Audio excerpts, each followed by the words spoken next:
नमस्कार दर्शकों, स्वागत है आपका आज की कहानी बुद्धिमानी। एक समय की बात है, रामपुर गांव में जीवन नाम का एक गरीब किसान रहता था। उसकी कोई संतान नहीं थी। बाप बेचारा बूढ़ा और माँ बेचारी अंधी थी। एक दिन जब वो खेतों में काम कर रहा था तो उसे एक चिराग मिला और जब उसने उस चिराग को घिसा तो उस चिराग से एक जिन बाहर आया। जिन को देखकर जीवन हैरान हो गया।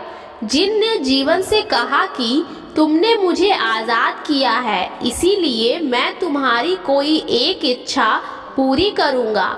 जीवन सोच में पड़ गया कि वो जिन से क्या मांगे। उसने कहा कि मैं कल सोच के बताऊँगा। जब वो अपने घर गया और सारी बात अपनी पत्नी को बताई तो पत्नी ने कहा, हमारी कोई संतान नहीं, आप उससे हमारे लिए एक बेटा मांग लीजिए। फिर जब उसने ये बात अपने पिता को बताई तो उन्होंने कहा, तुम ढेर सारे पैसे मांग लो क्योंकि हम बहुत गरीब हैं। और फिर जब उसने ये बात अपनी माँ को बोली तो माँ ने कहा कि बेटा, तू मेरे लिए आंखें मांग ले ताकि मरने से पहले मैं अपने पोते को देख सकूं।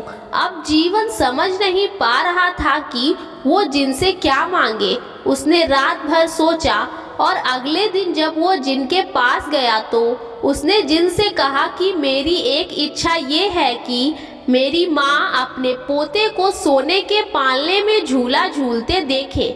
और जिन ने उसकी एक इच्छा पूरी कर दी। इस तरह से उसकी पत्नी को बेटा, उसके पिता को धन और उसकी माँ को आंखें मिल गई। सीख, हमें कोई भी फैसला सोच समझ के लेना चाहिए।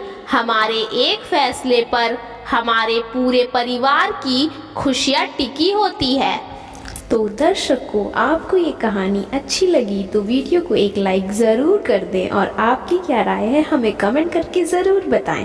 और साथ ही इस स्टोरी को अपने दोस्तों को भी शेयर करें। और ऐसी कहानियाँ सुनने के लिए मेरे चैनल को सब्सक्राइब कर लें और बेल आइकन को ऑल पे सेट कर दें। धन्यवाद।